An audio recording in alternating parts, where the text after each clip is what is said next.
and what a beautiful day, right? Nothing like a project by my husband to bring out the sun. Let me start by thanking Addison for that magnificent introduction and for exemplifying the heart, excellence, and determination that has blossomed right here on the South Side for a very long time. I also want to send some love to everyone who made this day a reality. The construction workers, landscapers, designers, the architects, artists, chefs, our staff, our board members, our donors. Barack and I simply cannot thank you enough for the care and brilliance you poured into every square inch of this campus. I also want to recognize all of the elected officials and distinguished leaders from around the city, the state, the country, and yes, the world. Thank you for being here to celebrate with us, especially to all of my fellow formers, to Joe and Jill, George and Laura, Bill and Hillary. Thank you from the bottom of my heart for your service to our country over so many years. And for your constant friendship and support of our family. We love you guys, truly. Oh, to our daughters, Malia and Sasha, who will always be my babies. Even though we're no longer playing hide and seek on the South Lawn with Bo, or hosting sleepovers in the solarium. I see a lot of some sleepover girls here. You both have grown into such brilliant and beautiful young women, making your way out there in the world. Thank you for bringing so much joy and spirit and energy to a life you had no voice in choosing, and for making us proud every step of the way. Love you, babe. Oh, so please indulge me for a moment, because I'm gonna take a little time to do something that I know my husband will not do today, and that is to fully sing his praises.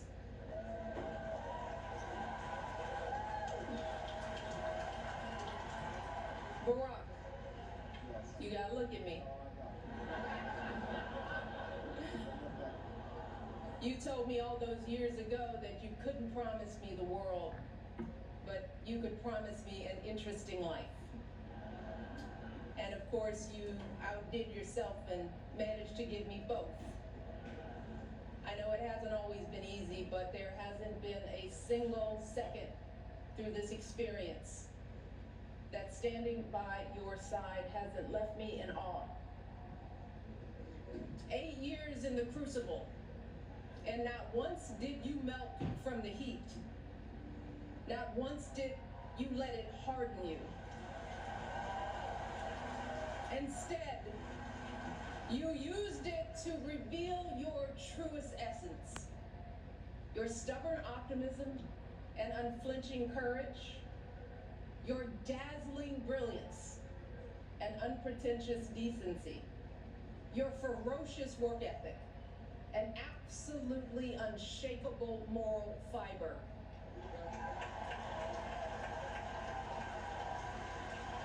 And to do it all as a first, and the higher standard that comes with all that, the claims that a U.S. Senator and constitutional law expert wasn't qualified for the job, the lies about your birthright, your faith, your patriotism, the outrage when you stated the biological fact that if you had a son, that he too would be black.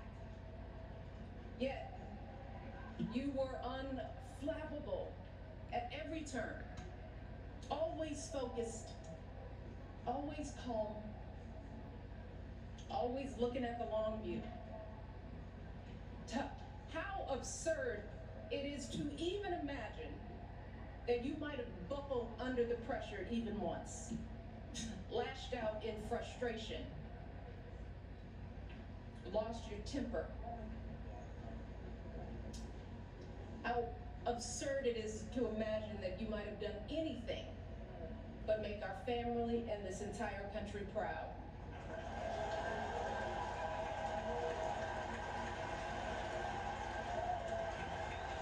No, you were too busy.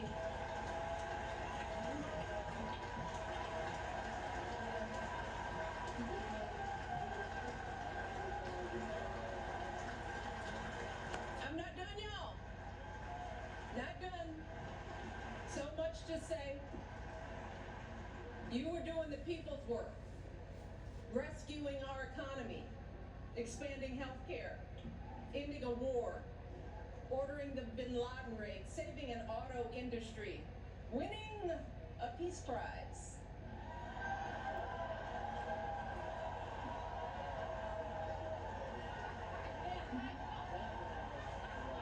Keeping us safe from Ebola, regulating the banks, standing up for marriage equality,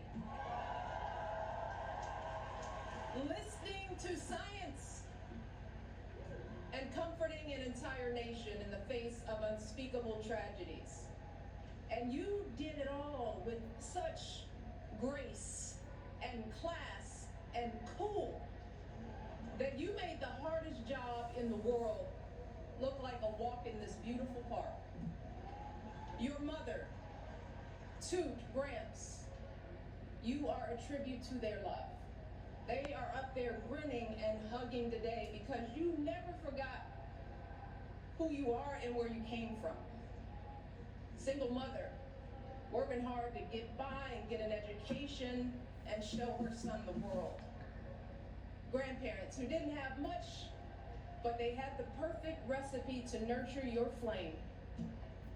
You never forgot the folks in the union halls and church basements here in Chicago, where you first put your ideals to this test.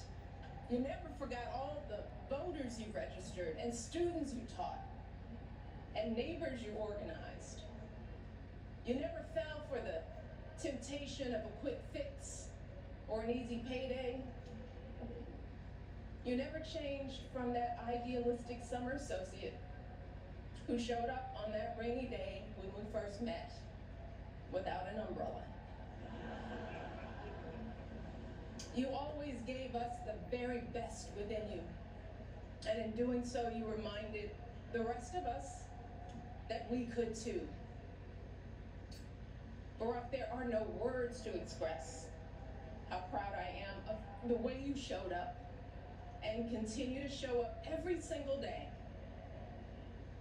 It has been an honor to be by your side. You have made me a better person and have given us all an example that we should strive to emulate. And I hope you know, there is truly no higher calling than that. All right. To all of you joining us today, our invited guests, and everyone listening and watching from afar, the Obama Presidential Center was created as a beacon of hope, a monument to our unshakable values, the ones my husband has exemplified his entire life: equality, empathy, honesty, inclusion, fairness. And especially during these anxious and divisive times, it is so important that we remember that those values are not unique to my husband. They're the same ones that your husbands and wives, your parents and children, your friends and neighbors exhibit and pass on. Every single day, millions of people in this country wake up doing their very best to live decent and purposeful lives. Yet we're all tested in one way or another. And there are plenty of times we all fall short. But deep down in our hearts and souls, we all know right from wrong. We know selflessness from greed, righteousness from injustice. We understand that we all rise and fall together, that every last one of us is an invaluable contributor to the greatness of America. And I'm talking about the workers living paycheck to paycheck, hoping to give their kids a better future. The teachers using their own money to take their students on field trips. The business owners struggling to meet payroll but refusing to close their doors. All those folks sweating over stoves to provide meals for their communities. Folks shivering in the freezing cold to deliver our packages. Picking up trash to keep our parks clean. Volunteers dedicating their weekends to coaching t-ball or directing the church choir or mentoring a child. That's where the truth of this country lies. Not in grabbing as much as we can get for ourselves or knocking folks down to prop ourselves up, but in the overwhelming goodness, the relentless striving, the quiet dignity that is inside all of us. Our greatest hope is that this center can reflect back just a fraction of that light. That it can capture the beauty of who we all are, no matter what we look like, or where we come from, or how much money we earn, or how we pray, or vote, or speak, or love. It's why during our administration, we threw open the White House doors to all sorts of folks who don't usually get to meet the president or first lady. The families pinching pennies to send their first child to college. The teenagers who know that a hot afternoon means the bullets start flying. The military spouses and children serving and sacrificing just like their loved ones in uniform. The Native kids showing us that resilience and pride can never be stolen.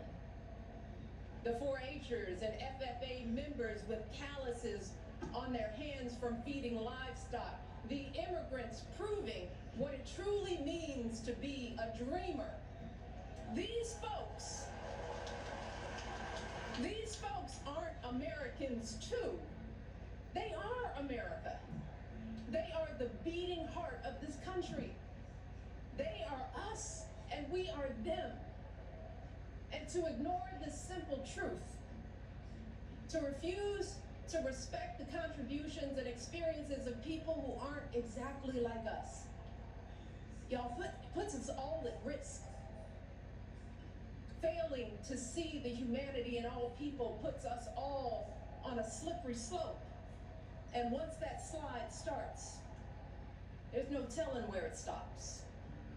A dangerous precedent that flies in the very face of our faith and of the founding promise of this democracy, that all of us are created equal. That each of us is a child of God with inerrant value. And no one, and I mean no one, has the right to sit in judgment of who's American enough.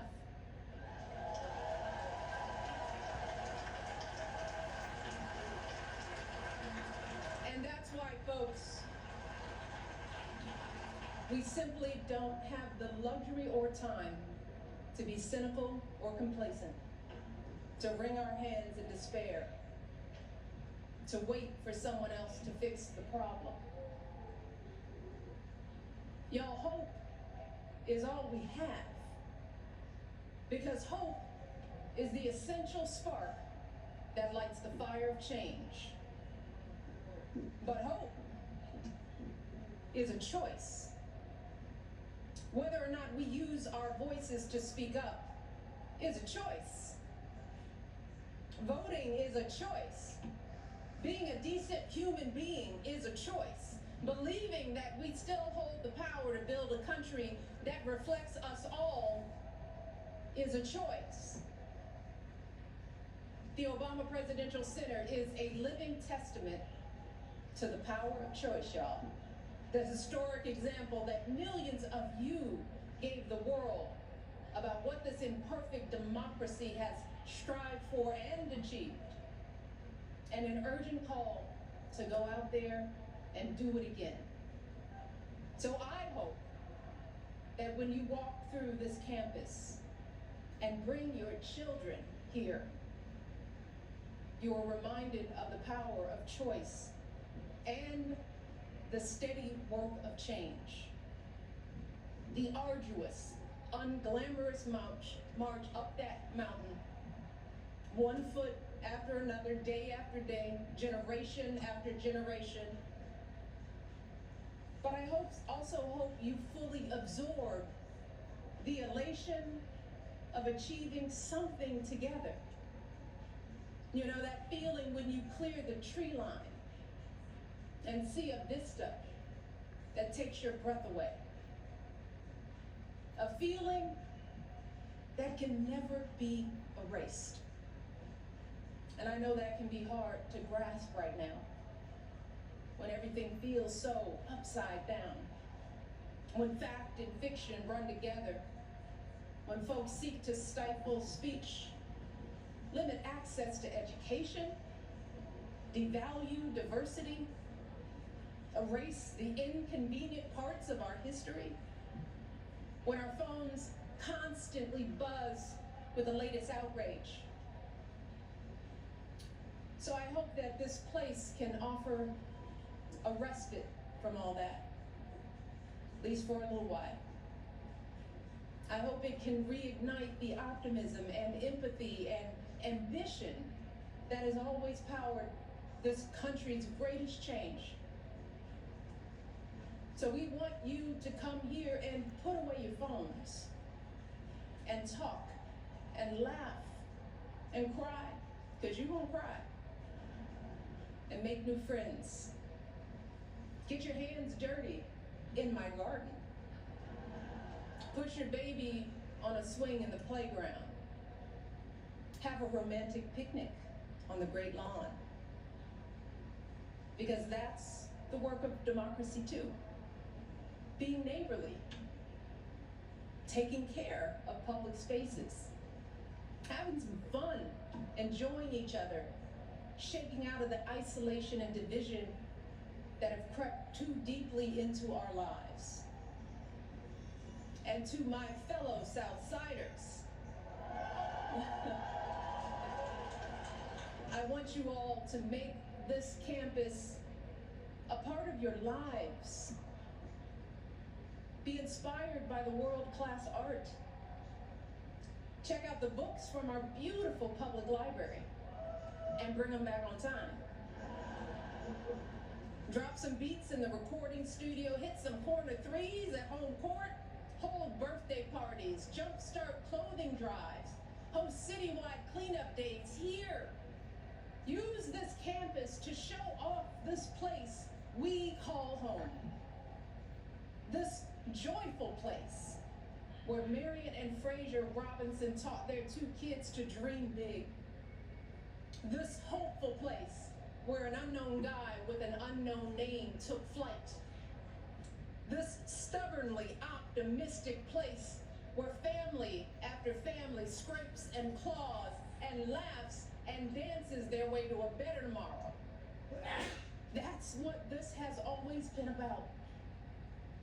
Barack and I have always said that this center is grounded in our stories, but it has never been about us. It's never been for us. And it's gonna be here long after we're gone. So what it becomes and how it's preserved, that work has to be done by all of us, just like our democracy.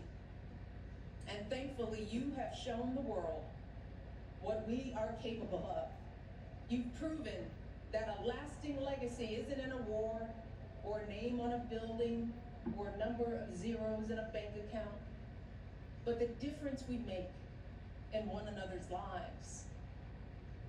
It's about seeing each other and showing up for each other and carrying each other when we're weary or faltering or losing faith. That's how you build something that endures.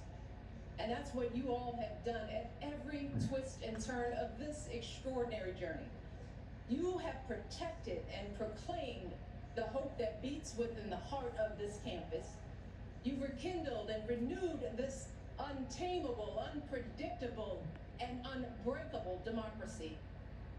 And I know that you all are going to astonish us even more in the months and years ahead, because you all have proven beyond a shadow of a doubt that when we truly see each other, when we strive to bring out the best in ourselves and one another, oh, there is no limit to how high we can go. Thank you all. I love you all. God bless you, and God bless this country we love.